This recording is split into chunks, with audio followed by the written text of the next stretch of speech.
There won't be another series like Violet एवरगार्डन।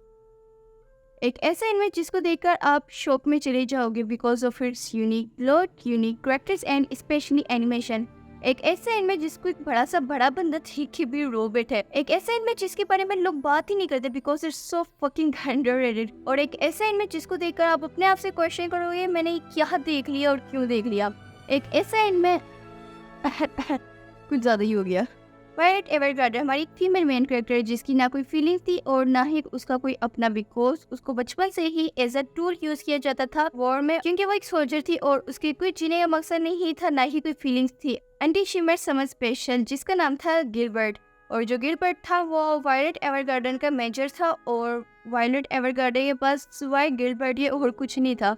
ऐसा नहीं था कि गिलबर्ट वायलेट एवरगार्डन का कोई दोस्त हो गया था। वायलेट एवरगार्डन गिलबर्ट को बस अपना कैप्टन मानती थी और उसके जितने भी ऑर्डर्स थे वो पूरे कर दी थी। और वायलेट एवरगार्डन का लास्ट जीने का छोटा सा मकसद जो होता है गिलबर्ट, वो एक इंसिडेंट में मारा जाता है। और वायलेट एवरगार्डन के कैप्टन के मर जाने के बाद वायलेट के पास जीने का कोई मकसद ही नहीं होता और उसकी जो छोटी सी रीजन होती है जिसकी वजह से वो जिंदा होती है वो होते हैं उसके कैप्टन के लास्ट वर्ड्स, या फिर आप लास्ट ऑर्डर्स भी बोल सकते हो।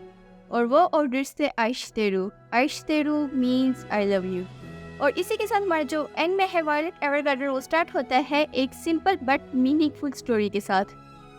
और जो वायलेट एवरगार्डन है उसको वर्ड आइश्तेरू का कुछ नहीं पता, उसका मीनिंग पता है लेकिन वो उसको फील नहीं कर सकती। वायलेट की अपनी कोई फीलिंग्स नहीं है बिकॉज मैंने आपको ऑलरेडी बता दिया कि जो हमारी वायलेट है वो बस वॉर में लड़ती थी और उसके पास अपनी कोई फीलिंग्स नहीं थी, तो उसको ये भी नहीं पता कि आइश्तेरू को फील कैसे करना है। लेकिन वायलेट को उन वर्ड्स को फील करना था, उन वर्ड्स को जानना था बिकॉज जो वो वर्ड्स थे वो उसके कैप्टन के लास्ट वर्ड्स थे और वायलेट उन वर्ड्स को अपना ऑर्डर समझती थी। और हमारे एनिमे की स्टोरी ऐसी चलती है, जो हमारी मेन कैरेक्टर है वायलेट उसके पास अपनी कोई फीलिंग्स तो थी नहीं, वो बस अपने कैप्टन के ऑर्डर्स मानती थी और जबकि कैप्टन नहीं रहा तो उसको कोई ऑर्डर दिलाने वाला भी नहीं है। बेशक अब वॉर खत्म हो चुकी है। हाँ, ये वाला एनिमे कोई वॉर वगैरह नहीं दिखाता, लाइक सोल्जर्स वाला एनिमे नहीं है, ये एक simple slice of life type का एनिमे है। और जो हमारी वायलेट है उसको बस ये पता था कि वॉर में लड़ते कैसे हैं और उसके अलावा उसको कुछ भी नहीं पता था, तो तभी वो कोई मुश्किल जॉब ढूंढने की बजाय वो एक टाइपराइटर बन जाती है। एक टाइपराइटर एक ऐसे इंसान होता है जो उन लोगों के लिए लेटर्स लिखता है जिनको लिखना या पढ़ना नहीं आता, या फिर उन लोगों के लिए लेटर्स लिखता है जिनको ये नहीं पता कि उन्होंने अपनी फीलिंग्स को कन्वे कैसे करना है लेटर्स में। मतलब कि जिन लोगों को अपनी फीलिंग्स कन्वे करने में सही तरह वर्ड्स चूज करने में स्ट्रगल होती है वो एक टाइपराइटर के पास आते हैं और उनको अपनी फीलिंग्स बताते हैं, और फिर जो टाइपराइटर होते हैं वो उनकी फीलिंग्स को समझ के जो लेटर्स होते हैं वो लिख के उनके प्यारों को भेज देते हैं। और जो हमारी वायलेट है वो एक टाइपराइटर तभी बनी है सो दैट वो लोगों की फीलिंग्स को जान पाए लेटर्स लिखते वक्त, और उसको अपना भी पता चले कि आइश्तेरू का मतलब क्या होता है। अभी तक मैंने आपको इस एनिमे की जितनी भी स्टोरी सुनाई है आपको वो सारी सुनकर यही लग रहा होगा कि ये वाला एनिमे कोई रोम बुक टाइप का एनिमे है, लेकिन नहीं, ऐसा कुछ भी नहीं होता इस एनिमे में। इस एनिमे में रोमांस वगैरह तो भूल ही जाओ आप लोग, and that's what makes this anime different from other animes.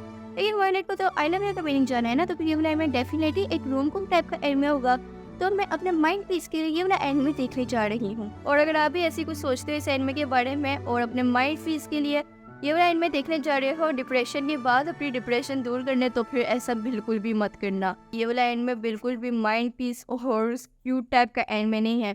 और मैंने भी ऐसे ही सोचा था, मैं एक रोम-कॉम एनिमे देखने जा रही थी और मैंने वायलेट एवरगार्डन देख लिया। अपनी जिंदगी की सबसे बड़ी भूल कर ली इसको एक क्यूट और सिंपल सा एनिमे मान के, बिकॉज मुझे कोई माइंड पीस तो मिला नहीं ये वाला एनिमे देखने के बाद। लेकिन हाँ, मुझे एपिसोड 113 पर डिप्रेशन जरूर मिल गई थी ये वाला एनिमे से। लेकिन इस एनिमे में हमें और काफी ज्यादा चीजें काफी अच्छे से समझाई गई हैं, जैसे कि लव ओनली रोम कॉम नहीं होता, प्यार दो बहन भाई का हो सकता है, प्यार एक बाप का उसकी बेटी से हो सकता है, प्यार एक मरते हुए इंसान का उसके घर वालों से हो सकता है, या प्यार एक बड़ी बहन का उसकी छोटी बहन से हो सकता है, या फिर प्यार एक मरी हुई माँ का उसकी बेटी से भी हो सकता है।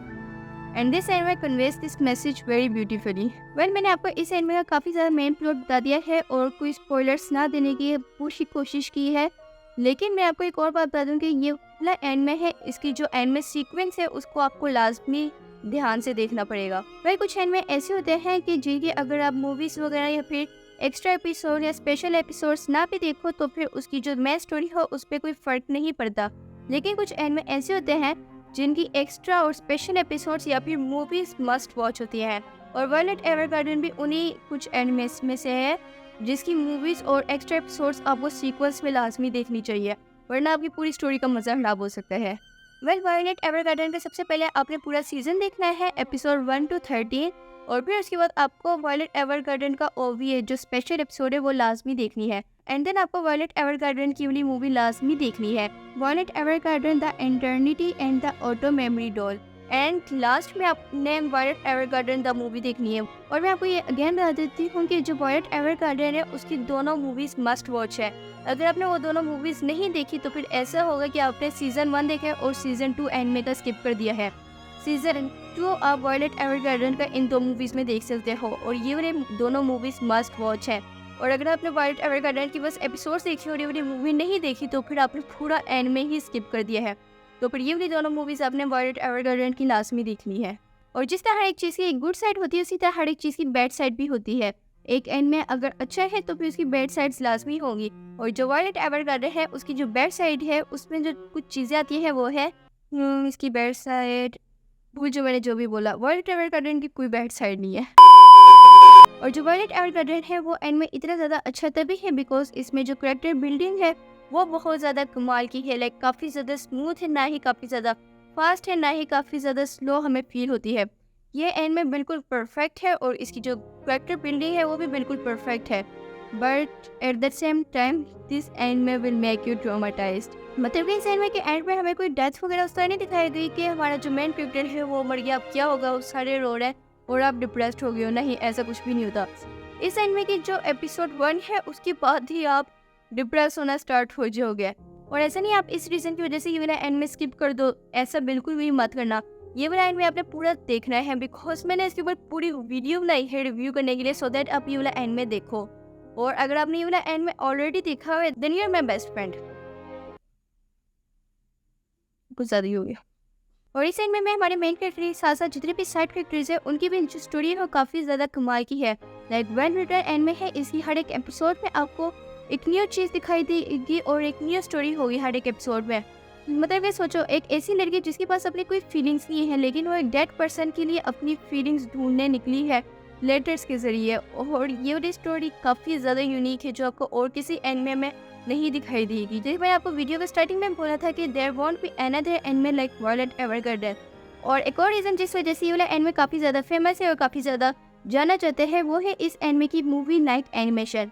मूवी लाइक एनिमेशन वो एनिमेशन होती है जो हमें बस मूवीज़ में मोस्टली दिखाई देती है। मतलब आपने नोट किया होगा कि जो एक घंटे की मूवीज़ होती हैं उनकी जो एनिमेशन है वो एनिमे एपिसोड से ज़्यादा कमाल की होती है। मतलब कि मूवी है उस पर लोग ज़्यादा फोकस करते हैं उसकी एनिमेशन पे, और उसका बजट भी उस लिहाज से होता है। मतलब कि जो वायलेट एवरगार्डन है उसकी जितनी भी एपिसोड्स है उसकी हर एक एपिसोड की जो एनिमेशन है काफ़ी ज़्यादा कमाल की है। और इस एनिमे की एनिमेशन के साथ साथ इस एनिमे का जो BGM है, मतलब कि जो बैकग्राउंड म्यूजिक है वो भी काफ़ी ज़्यादा कमाल का है। और ओपनिंग सॉन्ग का तो पता नहीं, लेकिन इस एनिमे का जो एंडिंग सॉन्ग है वो काफ़ी ज़्यादा रिलैक्सिंग बट डिप्रेसिंग है। मतलब कि इस एनिमे की जितनी भी एपिसोड्स है उनकी जो एंडिंग है वो काफ़ी ज़्यादा कंफ्यूज्ड होती है और अभी आप सोच ही रहे होते हो कि आपने क्या देख लिया, और उसी टाइम ये वाला सॉन्ग लग जाता है और आप अपने स्क्रीन की तरफ बिल्कुल स्पीचलेस होकर देख रहे होते हो।